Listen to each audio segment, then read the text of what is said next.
Argentina desde hace unos años vive un clima de transformaciones que a uno le pueden gustar más, a otro le pueden gustar menos, pero está claro que desde distintos espacios políticos, desde distintas pertenencias, todos estamos con ánimo de participar, de opinar, de querer ver si se puede cambiar esto, si se puede cambiar aquello. Pero en materia de... Ayer estuve en la apertura de una jornada que continúa hoy y mañana en el Capital Federal, que se llama Acción Argentina Libre de Sistemas Manicomiales. Es una jornada convocada por el Ministerio de Salud de la Nación. Y allí la subsecretaria de Infancia, de Política de Infancia de la Nación, decía algo interesante. Decía, vamos a recordar por mucho tiempo las leyes 26.000, ¿no? Y efectivamente, yo acá noté alguna al paso, pero la 26.061, que es la de derechos de la infancia, 26.529, los derechos de la ley de derechos del paciente, la 26.378 es la que aprueba la convención, la de salud mental 26.657, la de enfermedades poco frecuentes, menos conocida pero importante también, 26.689, y otras tantas que uno diría son leyes que amplían derechos, pero que además tienen una sintonía muy fuerte la una con la otra. Porque en materia de infancia, en materia de discapacidad, en materia de salud mental, todas las normas y todo el criterio de las nuevas políticas apunta de alguna manera a lo mismo, que es a salir de una lógica tutelar, que termina siendo en última instancia en la práctica una lógica represiva, y pasar hacia lo que llamamos sintéticamente enfoque de derechos, que también podríamos llamar de muchas otras maneras, pero que tiene que ver concretamente con que el Estado pueda acompañar a las personas con algún tipo de vulnerabilidad sin vulnerar sus derechos, que las pueda acompañar sin encerrarlas, sin discriminarlas, sin aislarlas, sin protegerlas con un sentido paternalista que, como decía, termina siempre, y en salud mental, yo quisiera contarle de qué manera, termina con mecanismos, con sistemas y con prácticas que enferman más de lo que rehabilitan. Hoy tenemos la posibilidad de discutir un código civil que hace tiempo que se viene elaborando en una comisión, y que lo cierto es que cuando se conoció su primera versión en lo que respecta a salud mental y a discapacidad, advertimos un grave retroceso. Ese primer proyecto, yo diría, el proyecto que llega a manos de la Presidenta de la Nación, aún antes de llegar al Congreso, era un proyecto que en materia de salud mental, con 2 o 3 cuestiones, nos hacía retroceder respecto de lo que habíamos avanzado con la Ley de Salud Mental, que es una ley reciente. La Ley de Salud Mental se sancionó en 2010 y se reglamentó en 2013. De pronto aparece un proyecto de Código Civil que yo diría en dos o tres puntos claves nos hacía retroceder. Por un lado, volvía a poner las decisiones terapéuticas en manos de los jueces. Por otro lado, volvía a darle relevancia al poder médico hegemónico, de alguna manera retrocediendo respecto al planteo que hace la Ley de Salud Mental sobre la interdisciplina.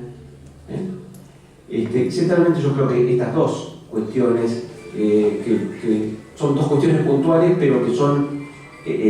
diría, el eje de la reforma que plantea la Ley de Salud Mental, con lo cual, en ese momento generó una gran movilización. Piensen que nosotros a partir del 2010, de la sanción de la Ley de Salud Mental, empezamos a trabajar efectivamente en su implementación, en la redacción de una reglamentación que nos permitiera profundizar ese proceso, de modo que fue una sorpresa que no esperábamos. Yo creo que tiene mucho que ver, recién el compañero que me presentaba decía que así como yo era felicitado, era criticado. Es que efectivamente nosotros, el proceso de discusión de la Ley de Salud Mental, a mí me generó muchos enemigos,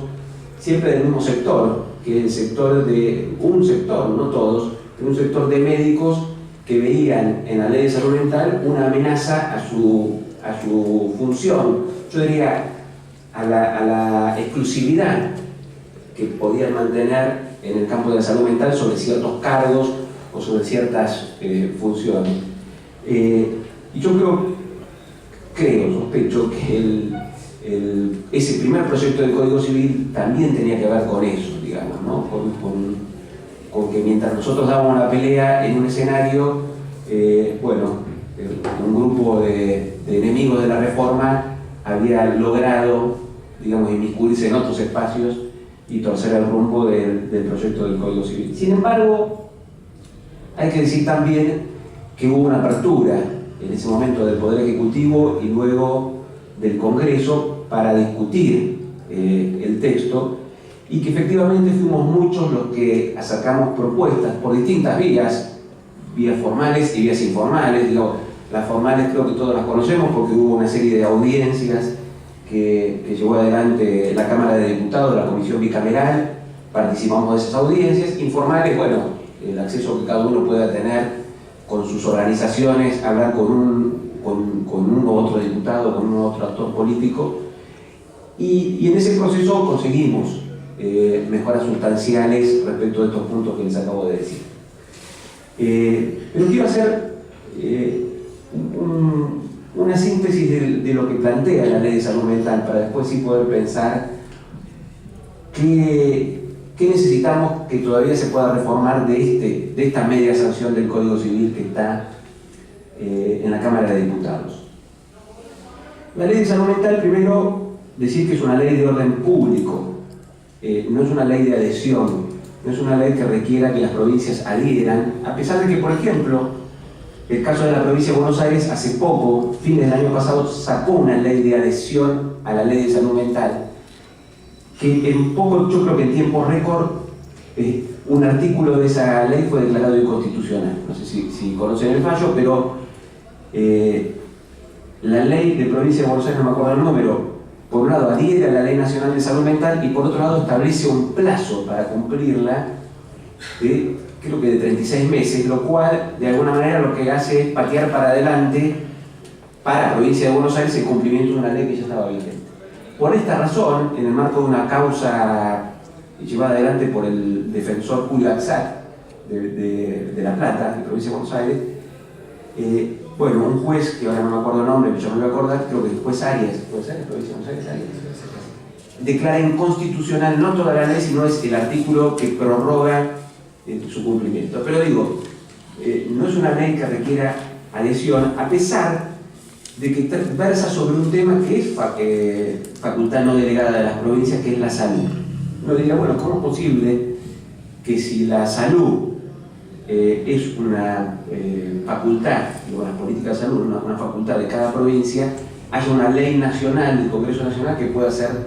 obligatorio de cumplimiento? Bueno, porque en verdad, si bien la Ley de Salud Mental versa sobre temas de salud, en realidad lo que hace es establecer un marco de derechos humanos para la política de salud. Y en la medida que Argentina tiene compromisos internacionales en materia de derechos humanos, el Congreso Nacional de alguna manera puede legislar o reglamentar sobre esas